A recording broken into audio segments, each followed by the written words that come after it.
Ladies and gentlemen, good day and welcome to Paramatrix Technologies Limited H2 and FY25 earnings conference call hosted by Kiran Advisors. As a reminder, all participant lines will be in the listen-only mode, and there will be an opportunity for you to ask questions after the presentation concludes. Should you need assistance during the conference call, please signal an operator by pressing star then 0 on your touch-tone phone. Please note that this conference is being recorded. I now hand the conference over to Ms. Sakhi Panjiara from Kiran Advisors. Thank you, and over to you, Ms. Panjiara. Thank you. On behalf of Kiran Advisors, I welcome you all to the conference call of Paramatrix Technologies Limited. From management team, we have Mr. Mukesh Tomar, Founder, Managing Director, and CEO. Mr. Sriram, Digital Officer. Mr. Hiren, Chief Operating Officer. Mr. Parimal, Chief Financial Officer. Mr. Vikram Kole, Sales Head, and Ms. Subhida, Compliance Officer. Now, I hand over the call to Mr. Mukesh Tomar. Over to you, sir. Okay, thank you. This is Mukesh Tomar here.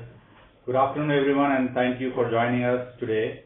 It is my pleasure to welcome you all to the Paramatrix Technologies Limited earnings call conference for the second half and the full year ended March 31, 2025. FY25 has been a significant year in the continued evaluation of Paramatrix Technologies. The year marked by focused execution, strategic progress, and deliveries of our operational and financial commitments. Throughout the year, our teams have demonstrated resilience, agility, and strong execution capabilities, strengthening our position within the rapidly evolving digital landscape. For those new to our journey, Paramatrix is an experienced technology solutions provider with over 2 decades of proven capabilities in enterprise software solutions, consulting, and digital transformation services. We proudly serve clients across sectors such as BFSI, capital markets, government, healthcare, and education. Headquartered in Mumbai, we currently deliver solutions to clients in more than over 19 countries and have successfully executed 350 projects for more than 150 clients world over. Our engagements are defined by deep domain expertise, solution-oriented delivery, and an unwavering commitment to accountability and quality. For financial year 2025 was a period of deliberate and strategic progress for Paramatrix. We successfully expanded into new geographies, strengthening our internal framework for enhanced stability, scalability, and further matured our execution capabilities across all client engagements. Our approach remained disciplined and consistent, focused on sustainable growth, maintained prudent cost management, and continued nurturing a high-quality digital service portfolio oriented towards long-term value creation. From a broader industry perspective, technology adoption has become increasingly integrated and sophisticated. Enterprises are significantly rethinking their operational models, customer service delivery, and data utilization strategies, placing renewed importance on securing scalable and outcome-driven digital solutions. Whether it is automation, advanced analytics, or AI-driven solutions, clients are increasingly seeking reliable partners who can deliver efficiently at scale and with deep industry-specific expertise. Paramatrix remains ideally positioned to address these evolving needs and continues to invest in enhancing our capabilities for the future. Let us now discuss our financial performances for H2 and FY25. For the second half of FY25, our total income stood at 16.6 crores, marking 14.46% growth compared to the same period last year. The EBITDA for H2 FY2025 was 4.96 crores, reflecting a margin expansion of 29.88%. Net profit during this period reached 3.41 crores, growing 46.86% year on year, with a net margin improving 20.54%. For the full year, our total income increased to 31.3 crore, up by 9.54% from FY24. EBITDA stood at 8.14 crore, with a margin improvement of 25.99%, up from 19.80% than previous year. Net profits from financial year 2025 amounted to 5.76 crores, a year-on-year increase by 39.5%, translating to a net margin of 18.37%. Earnings per share for the year were 5.57. Our financial positions remain robust, maintaining a debt-free balance sheet and closing the year with a strong cash reserves of 45.36 crores. Additionally, we are currently undertaking 5.99 crores share buyback, underscoring our continued commitment and confidence in the intrinsic strength and long-term fundamentals of business. These financial outcomes exemplify the strength and consistency of our operating model, our unwavering focus on high-quality execution, client satisfaction, and disciplined financial management.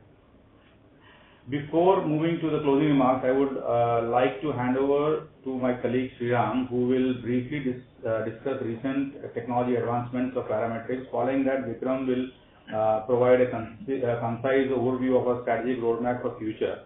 After their updates, I will return back to the closing remarks. Hi, Sriram. Thank you, Mukesh, and hello everyone. This is Sriram here.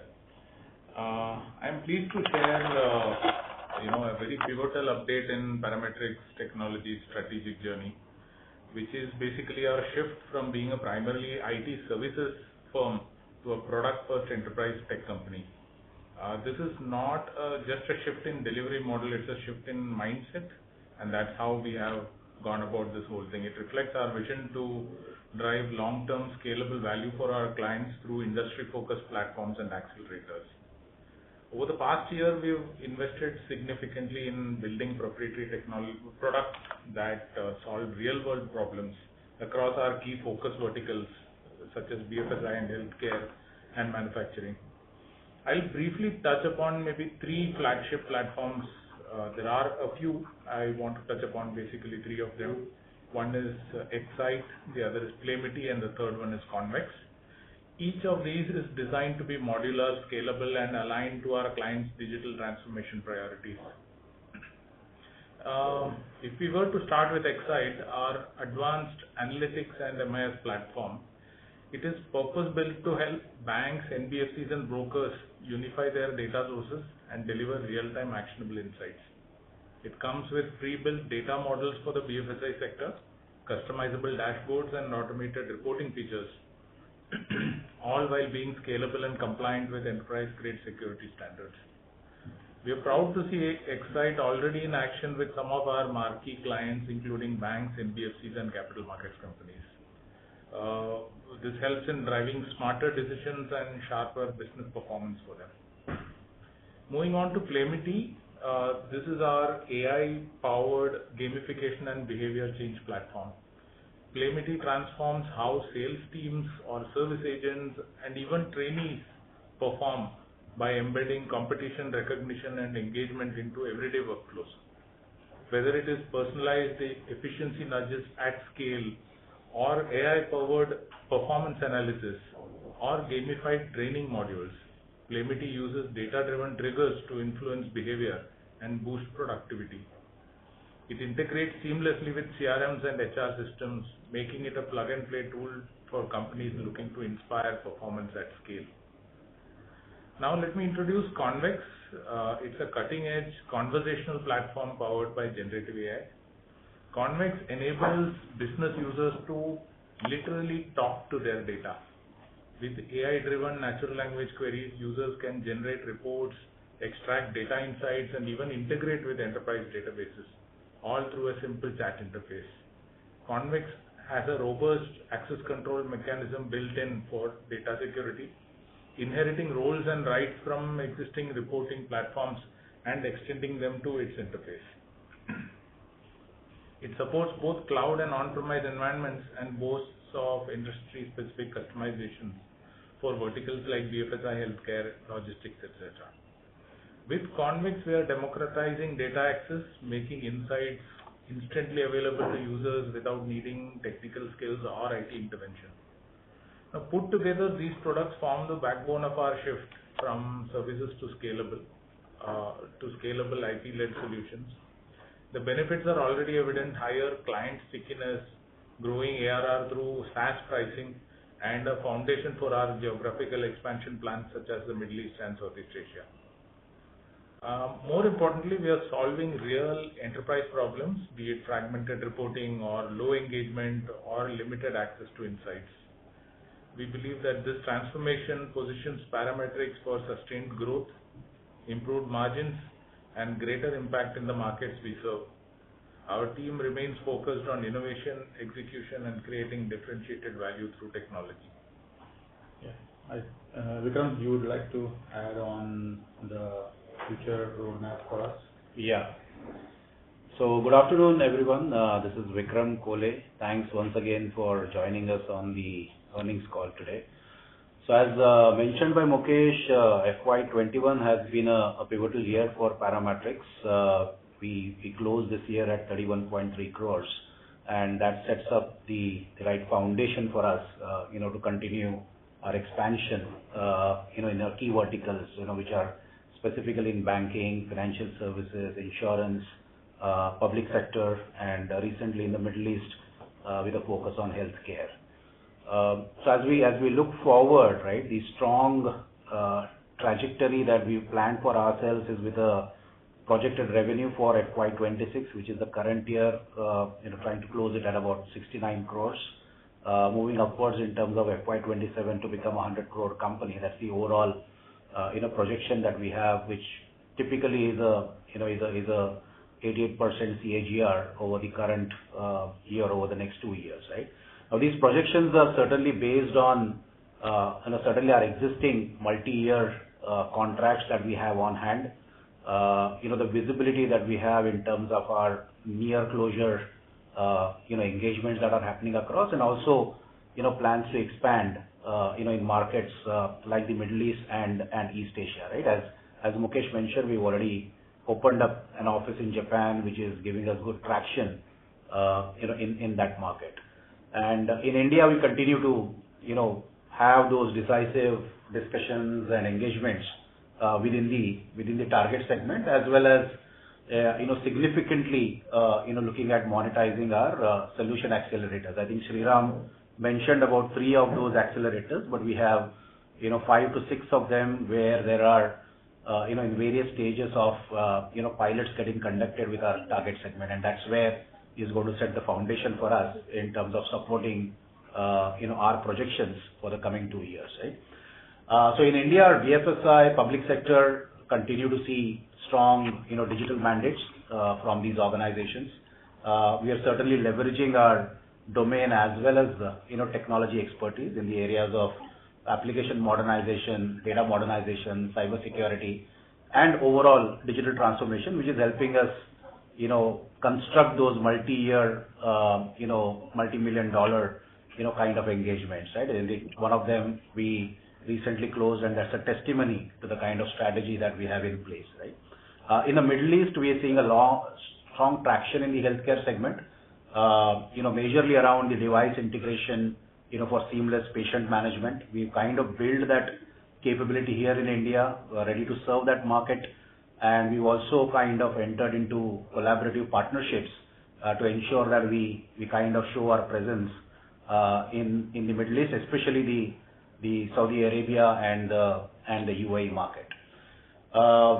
From the perspective of our current status to kind of close out on this year as well as the next year, we've kind of built a healthy pipeline which gives us visibility close to about 50 to 70 crores kind of a pipeline, where multiple discussions are happening. And over the next 12 to 18 months, most of these discussions are ready to conclude, right? So in essence, what we are talking about is we continue to remain a services company where almost 70 to 75% of our business coming in from our services business, which is a set foundation for us.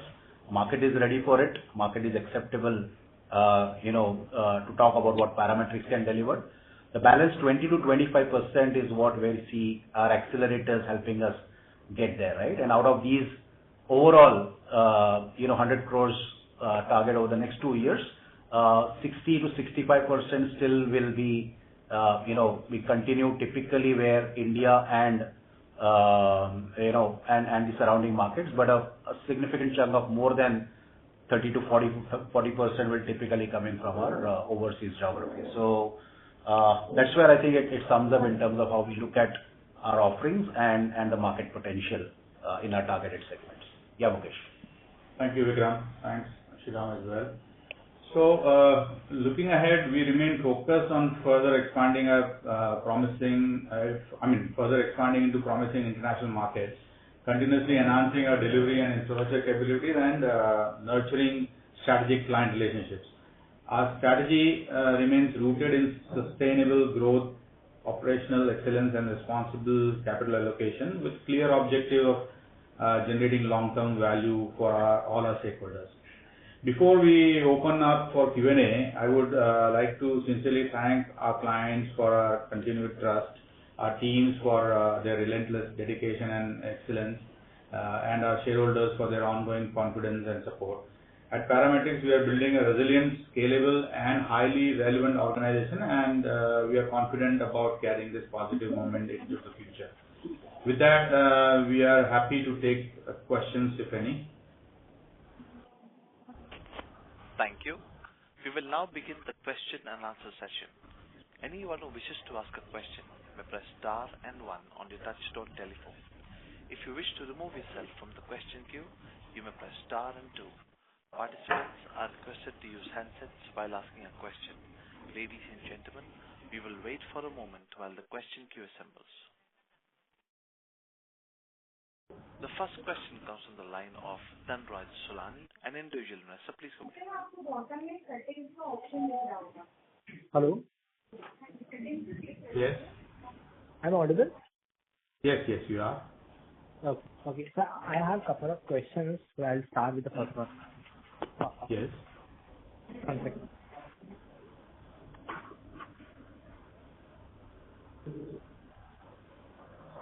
Are you there? Can you elaborate on the factors that contributed 49% YOY growth in EBITDA during H2 FY25? This is our services sector, ADM sector, application development and maintenance, which is our core business. That was one. And there were, a small portion of our other incomes as well, so which was from the IPO money, which is there.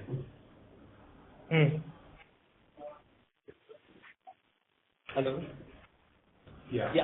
So, connecting to this question, so what led to what led to the significant increase in the net profit margin in H2 25, after the EBIT margin? Yeah, so I think the IPO reserves gave us the interest income, which was other income, which is ideally, I think is not utilized fully. So that's the reason why it was there. But so this year, the deployments and the revenue would start looking at it. This is just the 6 months, the second quarter after the IPO, which led to this revenue from other incomes a little bit. Okay. Exactly, how do you plan to sustain this improvement in EBITDA and in net profit in the upcoming quarters, I would say, or the financial year? Okay. So, Vikram, you would want to add? So I think, one factor of that is, from our perspective, our multi-year contracts with customers are very clearly stated, right? And if you understand the IT and the digital services market, once you are able to kind of have a firm contract of 3 years, over a period of time, you kind of consolidate in terms of how you serve that particular customer, right? And that's where the factory model concept comes into play, where we are able to, control and optimize our costs, which immediately, impact, the margins on each of these deals, right? So as long as we have these, longer and larger multi-year contracts, we, that typically will be the route for us to keep improvising on our margins as we go across, right? And that really helps, from a services standpoint. That's one. The second is, as we mentioned, the contribution of these accelerators, which is a one-time development cost and then an upgrade cost, right? But at the end of the day, we offer these on an annual subscription basis, which directly impacts, the overall, net profit that we do out of these contracts. So combination of that is where we plan to kind of sustain our margins and profit going forward. Okay. So, exactly what is the current run rate on the total income in the post, I would say, H2 FY25, and how does it align with the full year guidance? Run rate, as in you're talking about our quarterly booking or quarterly revenue? What kind of a run rate are we talking about? Post H2 FY25. Post H2 is, I mean, you are talking about 1 month that has been passed on, 2 months that has passed on? You can say kind of. Yeah. So that run rate is, in line and almost with the same forecast that we are analyzing. So hopefully what we are projecting is a 60-65 CR this year. We will be trajectory on that numbers. Okay. So one last question from my side. So taking expansion under consideration, so can you share more of the details of the progress side and outlook for your Japan and Southeast Asia expansion? Sure. I think on this call, we'll be a little verbose, but maybe I think there could be a communication happening through a web medium that we can give that, or probably you can write to us and we can write back to you as well. Okay. Sure. Thank you. That's all from my side. Thank you. Thank you. A reminder to all the participants that you may press star and 1 to ask a question. Next question comes from the line of Ankur Gulati with Genuity Capital. Please go ahead. Hi, Ankur. Hello. Yeah, Ankur, tell me. Hi. Congrats. I guess this is the first SME company which I've seen doing a buyback. Looks like very intelligent use of capital. So congrats. First SME, we are being experimented here, but anyways, yes, there are a lot of other things that we learned, and we are also learning on that. Yeah, maybe that's a discussion for some other day. But anyways, if you can just spend a lot of 2 minutes. questions from the investors as well. But anyway, sorry. Yeah. If you just spend 2-3 minutes, give us more. Is the product doing? We did some ref calls to figure out what you're doing with Excite and AI, but just give some dummies insight, right? As a layman, what are you guys trying to achieve with these products?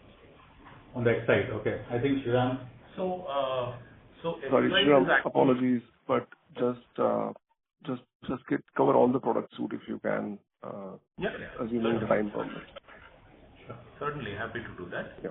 So we enjoy working with data. We have a very strong data practice, and data is something, as you know, it's called the new oil. So there is a lot of work that, especially with the big data coming in, there's a huge volume of data that different organizations possess and manufacture on a daily basis. So our Excite is our contribution to that entire aspect, where it helps to understand and analyze that data and to present it and represent it in the right manner. So, I mean, if I were to speak in layman terms, I think this is how best we could talk about it. It's a very powerful platform which, we provide as enterprise deals rather than per user license deals. So that's something which our clients also find very attractive. So this is as far as Excite goes. Sorry, Shriram, if I may. Yeah. Sorry, Shriram, apologies. When you're not doing it SaaS, right? That's the buzzword. You're saying enterprise deals, not SaaS. Yeah. So Playmity is SaaS. The other product that I spoke about, that is completely SaaS. Convex that I spoke about is also SaaS. So different strokes for different folks is how we follow it, right? Now, Playmity and Convex, both of these are provided on a subscription basis. And I mean, shall I move on to Playmity now? Yeah, keep going. Yeah. So Playmity is a gamification platform, right? I mean, typically any favorable behavior that the organization wants to promote amongst any set of users, Playmity is able to push that and help them do it. It has a lot to do with behavioral science, and also in terms of it leverages a host of AI that we have built into it.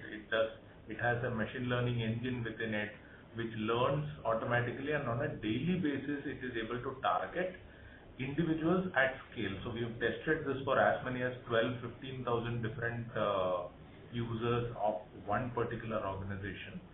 So to that extent it can scale, and it can still provide individualized responses and nudges and prompts. So that explains Playmity. It also has a very powerful performance analyzer engine because it is a two-way action. One is to actually prompt someone to do some particular activity, and at the end of that also analyze whether that activity is getting done and how well it is getting done and why. Whether if it's not done, then what are the likely reasons why it is not done. That also it tries to analyze and provide. Now Convex comes back to the data space. Again, I mean, since that's our strength, we plan to play by our strengths as well. In Convex, what happens is it helps people to literally talk to their data, and it's not just chat. So everybody these days in their personal lives are used to having conversations with AI engines like ChatGPTs and Geminis of the world. So we decided to provide a platform which can help people in organizations talk to their own data. So instead of, typically if you were to generate a particular report, what we have seen a lot of people do is to go into a menu and a sub-menu and then select drop-downs from and to dates and lookups and so on, generate a report, then ultimately save it in Excel and run some pivots on top of it to eventually get that one number or a graph that they want to see. So what Convex helps is, it helps in directly, so the person can just ask a question, like verbally ask a question or type down a question which says, I want to see the trend of sales performance for the eastern region for the last 3 quarters. So the Convex engine actually does all the hard work and generates this within seconds and delivers it. So there's something like Chat CSV is doing, right, or flat file, or even I think what it can do, but then again, also taking into consideration the data restrictions that every individual has within their organization. Let's say it's a regional manager who has access only to a certain geography, then it only provides data relating to that geography and so on. Okay. So let's say you have now 3-4 stepping stones ready. How are you guys planning to push ahead? I mean, you have given a pretty steep revenue target. So if you can help us some sort of a bridge chart, if I may, from 30 odd CR to whatever 60, 70 CR. So which of these guns are going to fire this year and why? So majorly from a product perspective, it's going to be Excite, Playmity and Convex, these three, because Excite and Convex certainly go hand in hand, in terms of talking about the value add that we are doing from a data perspective, or what we call as data assetization for the organization, right? So as I said, Excite typically will grow to close to being a 20 crore P&L in itself, right, from a top line perspective for over the next 2 years. We already have couple of customers who are already using it. We also have one very, very close transaction that is going to happen in the next week or so. So with a customer base of around 3, I think that's the next level that we will achieve on Excite part of it. On the Playmity side, certainly since it's a new disruptive concept, from the perspective of gamification being construed as, is it another CRM software or so? So there is a bit of, realignment that we are doing, and maybe, 3 or 5 pilots that have been targeted in the next couple of months, which will typically be the start point for us to start, kind of, or talking about the ROI that customers will get across their, internal efficiencies through the gamification platform, right? So that's the strategy, right? The other, of course, as I mentioned, our existing customer base, which is strong enough, these become good, sites for us in terms of talking points. So possibly we'll have some sweetening deals happening in this market or in this customer base, but that should set up the setting up the customer foundation for this. So that's the overall thought process. Certainly, there's a strategy, and we have a sales and marketing engine and all that happening around that. So just answer in terms of numbers. So, the 2 years projection, around 27 to 28% we are targeting with the accelerators, and the rest will, anyways, because the largest revenue share is from the services business, so that will still grow that way. Okay, let me see phrase. 90% of your F25 revenue is from top 10 clients, right? So those guys are giving you roughly, let's say, 25, 26 CR, whatever.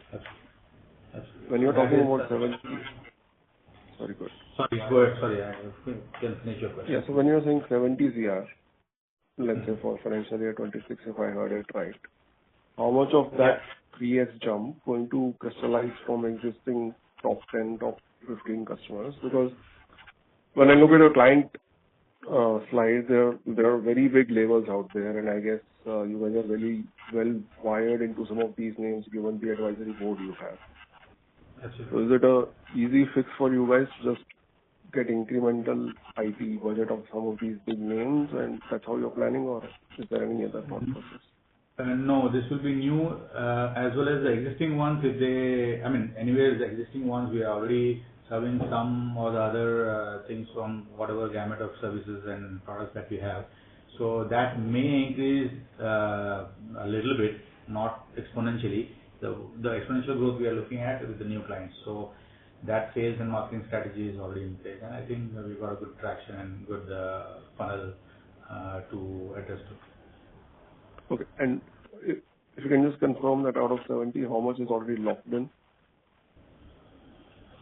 So the 70 is the 2-year this thing. So current year funnel, So if you look at our 69 crores, which is the projected revenue for this year, out of the 31 crores that we did this year, a significant portion, I think about 26 crores, is a recurring revenue that will happen this year, right? So out of 69, then about 40 odd crores that we are talking about, we've already secured close to about 10 crores of order book, in the start of, which is April, May, right? Similarly, there are, as I said, the pipeline typically, which is around 50 to 70 odd crores, which is 12 to 18 months kind of a closure cycle over the next 12 to 18 months. That's what is the visibility, which of course is increasing every week because of our sales and marketing efforts. But also the existing new, which is driving new business in existing accounts and net new business, as Mukesh mentioned, that should help us in terms of, closing out on the year. So order book is what is heavily targeted across, so that the earlier we close that business, the better rev rec we can have in the current year itself. And is it fair to assume that the 40 which you win over, let's say 26 last year recurring, how much of that 40 will become recurring, or will that be one time? Yeah, almost the same percentage. I think about 80 to 85%, almost 80%, because even if I look at the accelerator business, our license typically mechanism is a yearly recurring revenue rather than just a one-time perpetual license, right? So almost 80 to 85% of our current year business will be a repeat business or a recurring business for the next year. And do you have to incur any more manpower cost for this, or whatever the cost of BD teams are sitting or delivery teams sitting, that is sufficient to achieve this? No, I think the new services business certainly will need, more, consultants to join us to deliver that. Because from a sales perspective, certainly we will have not as sequential or equal growth from that perspective, but sales team member growth will be around 10 to 15%, not more than that, in terms of number of people. But certainly to deliver the projects, we'll need new people. We are certainly also optimizing on our capabilities to deliver through automation and AI, which of course is kind of adding to the margin to our business. Okay, two last questions. I hope that's fine with the operator. Give us more color on what this Japan JV is about, and second, a lot of IPO money is still unutilized. I mean, one way to look at it is you took money from public 110, you're giving away it at 130. So how do you see that money getting utilized? So no, I think we have not touched the IPO money for doing the buyback. So it is from the reserves that we have, which is already stated as well. So this was to instill the confidence in the shareholders. But I mean, having said that, this year onwards, you will see the utilization. The first 6 months, we wanted to do the our strategies correctly and then utilize the money, just not putting the money anywhere. So that's the reason why it was not utilized in the first half. But this year onwards, you will see going it in the right direction.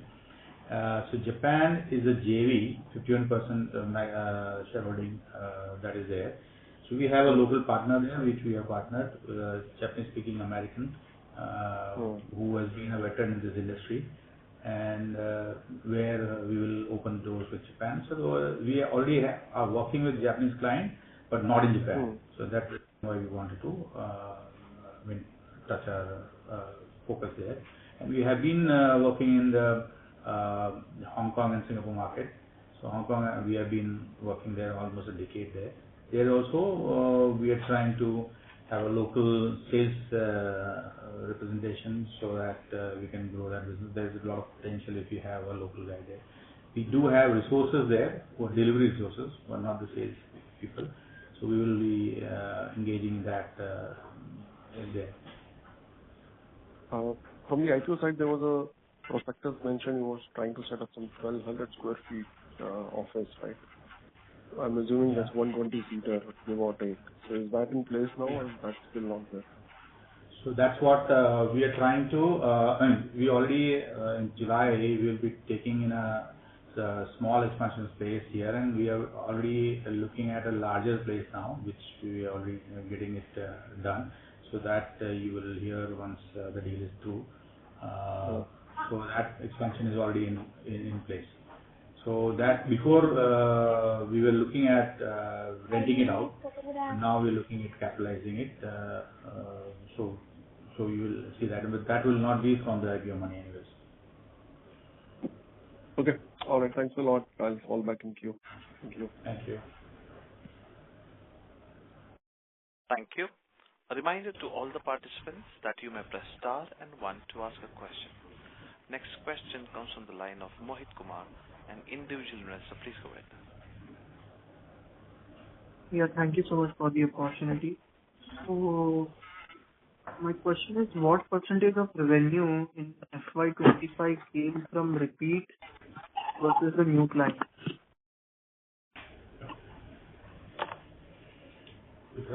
Yeah. So let me just I think so.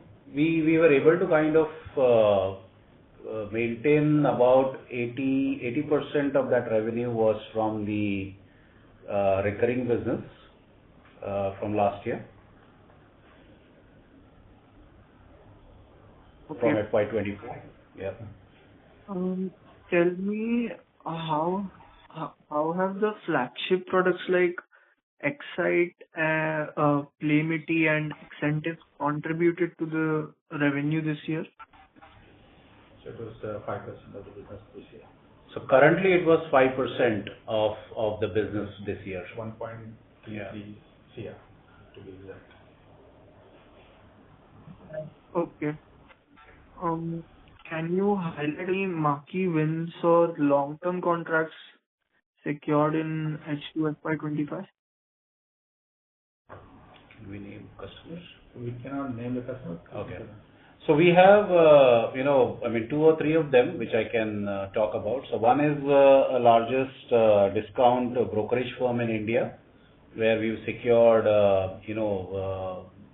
SOC operations for them. I mean, we are going to offer SOC services. That's a 3-year, confirmed contract for us with expected growth. Of course, there is a percentage, growth every year, which is already stated in the contract.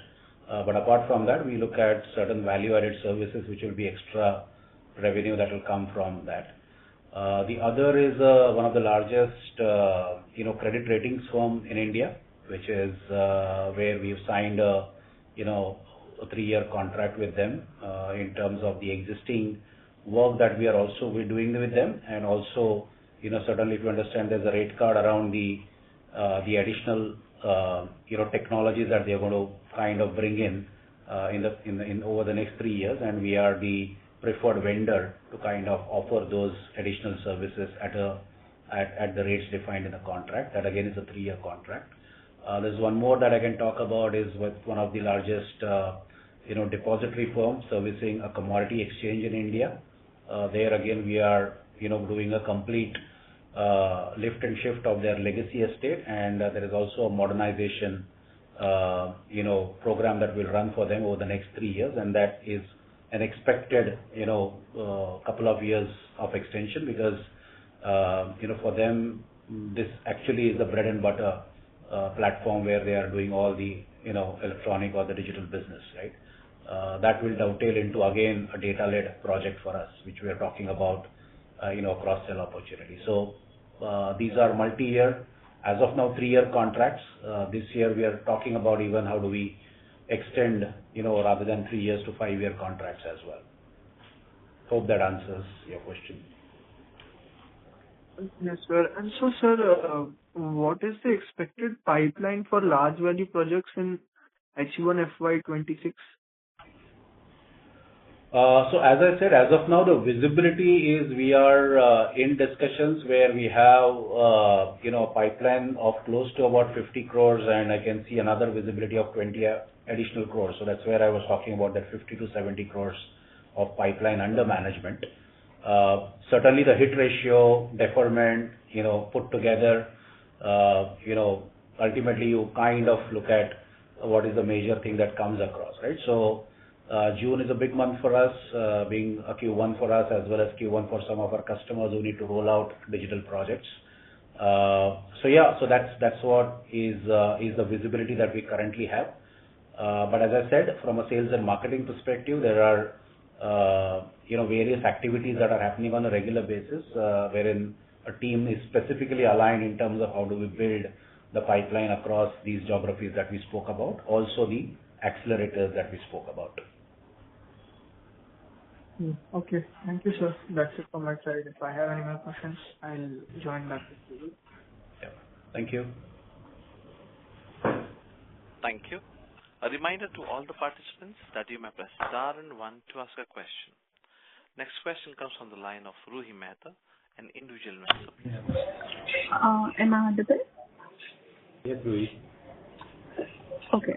So with a net cash position of 45.36 years, what are the plans for utilizing the strong cash reserve? Yeah, as we mentioned, Ruhi, in the previous question as well. So this year we already have laid down the structure for what expenses that we are in, which is mentioned in the objects as well. One would be for marketing and sales, which is what we are already doing. So in Japan and Hong Kong would be the markets that will be focusing to increase our sales and marketing spend. The other areas would be to strengthen our the development of our products and accelerators that we have envisaged. And one of the, their beta versions or the first versions are already out and they're being used by a few clients. So it's a revenue generating product as well. So we would be enhancing those to the next levels. Third would be business as usual expenses that could incur to by doing, to get additional resources for delivery when these the pipeline that is going to be materializing. So I think we are on the right track, and probably will be from this H2 from this H1 this year's H1, current year's H1, you would see that being deployed in the manner that we have already planned for. Okay. One more question from my side. How is the leadership team structured to manage rapid international growth and technology evolution? Leadership structure. Sorry, can you repeat the question again? How is the leadership team structured to manage rapid international growth and technology evolution? So how is it the leadership?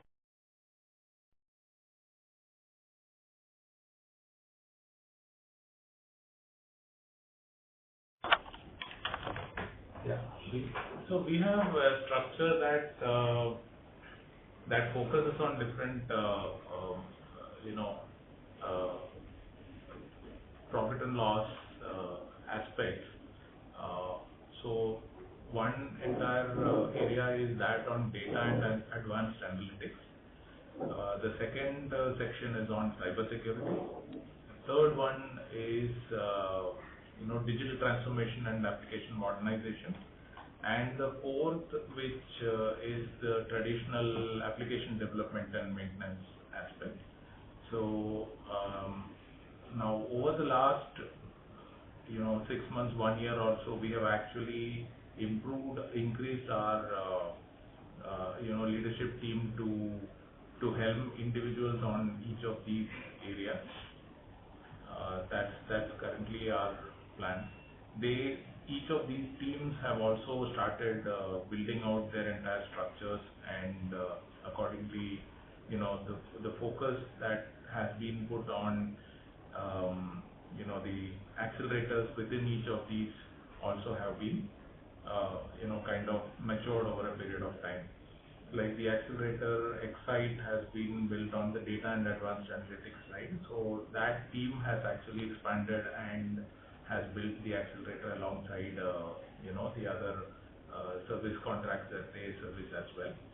Similarly, on the digital transformation and app modernization side, AI products are being built alongside the projects that we get as well.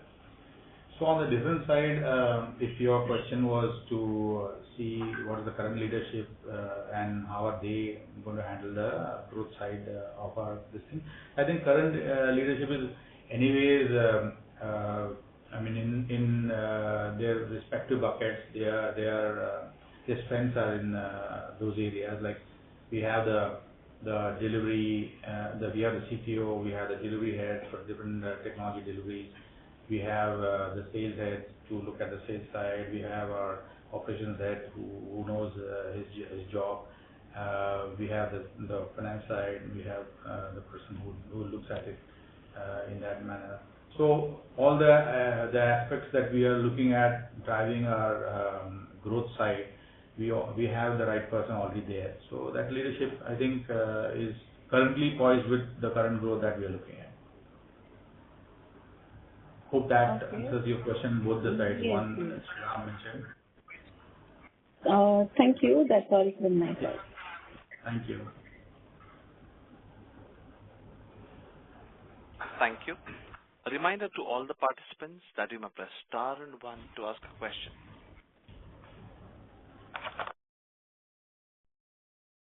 Once again, a reminder to all the participants that you may press star and one to ask a question. Next question comes from the line of Ankur Gulati with Genuity Capital. Please go ahead. What is the team strength for delivery today, and what is the revenue per delivery headcount you guys target? Delivery side. Hold on a second, Ankur.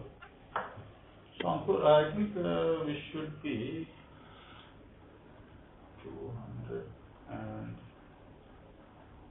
200 how much is it exactly? No, he's talking about the number of people. Number of people.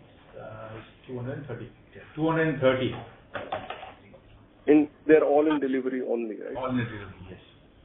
So we'll be 250 plus 51 exactly as of date. 21 die and other areas of so management and everything. What is the billing per delivery headcount that you guys target? Billing per headcount is today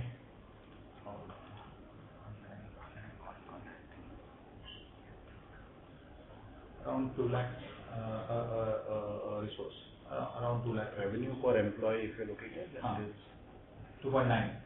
2.9. The delivery side. That's 2.9 lakh. Average. Sorry, is that annual? That no, 2.9 lakhs per annum. Yes. No, per month. Per month. Yeah, exactly. Right. Sorry. And 0.29. This is 29 lakhs per annum. 29 lakhs per annum. 29. And is that the optimal, or I mean, let's say the same 250 guys can go up to 40 lakhs, 40 lakhs per annum? There could be a slight increase year on year, but it will not be exponential. So the new contracts can be got at newer rates, but the existing ones on a renewal base, they won't increase much.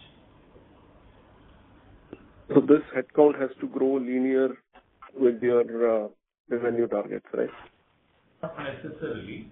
With the increasing contribution from accelerators and products, the straight on the headcount going up reduces. So again, what are you defining as accelerators? Sorry. So the products that we discussed about, Excite or Clarity or Convex and the likes of them. Okay. With coming from there, the straight dependence on increasing people for increasing revenue will reduce. And this entire 40 lakh incremental growth, 40 crore incremental growth, which is for this financial year target, what percentage is coming from accelerator? So 5% currently. This year is 5%. So we are trying to target, get to 28% within the next 2 years. With the growth as well, such. So if I do reverse calculation, let's assume you end the year with 70 CR, 28% is roughly 20 crores. So for that 20 crore, you don't envisage a lot of incremental headcount. So the 27 to 30% growth is anticipated over a 2-year period. So there will be something in the interim for the coming year. It may not be as high as 30% directly in 1 year. Okay. And just to reconfirm, you gave a aspiration or guidance for FY26 is 69 CR. Is that correct? Yes. Yeah. Yes, that's right. Okay. All right. And when you guys went public, was there a pre-IPO round, or you diluted whatever 45% that was only in IPO? So there was a pre-IPO for, we did a small pre to distribute it to our employees. Okay. All the non-employee public shareholders came in the IPO, right? 45%. Yeah. Okay.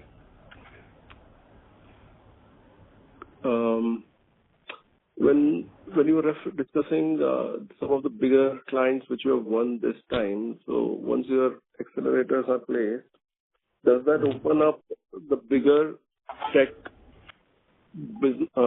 budgets of these clients? I mean, one of the brokerages you mentioned, or the credit rating, or the depository, or you will stick with whatever your product suite is?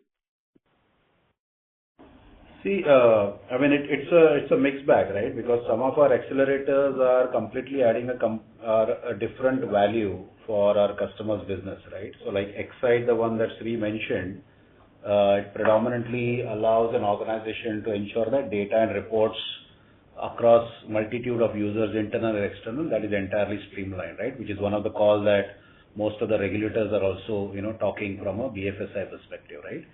Whereas, to deliver that, the services element is also to bring around a complete data strategy around analytics and stuff like that, right? So where a lot of those services are also would be required across. So it's kind of combination of services plus the product that that value adds to the customer. So if that answers your question. Thank you. Mr. Gulati, please rejoin the queue for more questions. Next question comes from the line of CA Vipul Makwana with Kuber Capital Advisors. Please go ahead. Yeah, hi. Am I audible? Yes, Vipul. Yes. Hi, Mukesh, congratulations on a good set of numbers and great to see a team being built here at Paramatrix and, the growth ahead. Congratulations for that, first of all. My question was regarding the Drona, the product what you have, right? Yes. Yes. So I wanted to more first of understand what is it, because that platform kind of education one has long tail wings around it. So could you elaborate what it is? Yeah, sure. So before that, I'm just in the interest of everyone also, Drona is a platform which was built out of our own needs of training and development of our internal resources. And since it has been time tested for over more than 1.5 decades right now, it's a very robust platform which we build on open source technologies, and it has been used internally as well as externally by someone. But we have not monetized it by offering it as a product, so far. So, because it is an ed tech and we didn't want to diversify into an ed tech area, because we are more predominantly with the BFSI sector. Now, if you want to know a little more about Drona, I think Shri, you want to just touch on a few points on Drona, what is? Well, so it's a platform essentially which helps multiple trainers build their own programs and reach out to multiple students. So there will be a many-to-many kind of relationship depending upon the kind of package that involves different training needs, and the students then accordingly will join those respective groups to which they can see both online as well as offline videos and other training material. So it does work even for having some of our educational internal live sessions as well. Okay, well noted. And on that note, are we billing any revenue currently in this PNL? No, Drona, we have not put as a part of the accelerator also. We are not even developing as well that. It is just we are using it as what it is as a internal tool for trainings and development for internally. So we have not, because we don't want to diversify into too many areas. Like EdTech would be a total tangent from here. So we are not monetizing it. Right. Okay. And I'm fairly new to this IT division. So out of this March 29, 28.61 crores of sales for the full year, how much of it is product related and service related, if I may ask? 5% of it is product related. You could say approximately 1.34 CR, and the rest is from services. Okay. And regarding the guidance, what we've given around 70 crores roughly, if I couldn't hear that properly. 69, yeah. How are you putting it across the product and the service segment for FY26 or something? In the range of 10%. So in the projection over 2 years, we have to achieve 28%. So that is 2.28 CR over 2 years. So this year would be how much? We said around 10%. 10% of 69. Okay. And my last question, is it fair to assume that we have a run rate of around 2.5 crore of monthly billing in this case till last year, and then now we can expect the bump up? Yes, it is. Okay. Yeah, you're right. Yes. Okay.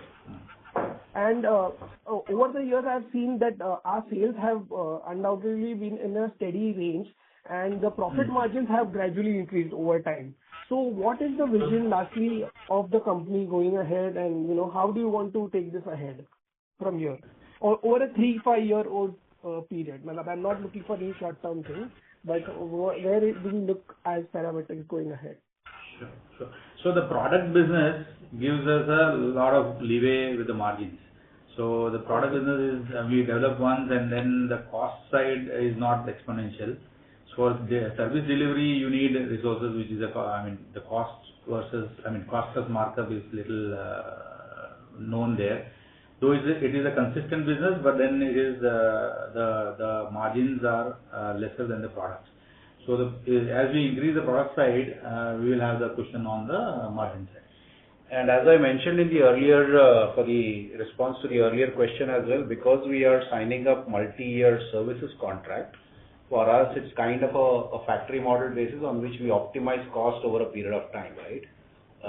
Because you're able to rotate out resources, from the perspective of after you gain experience, and hence you are still able to deliver up to customer satisfactions by not having a complete experienced consultants team, and eventually you kind of were able to manage it with a much mid-level or a junior level team as well.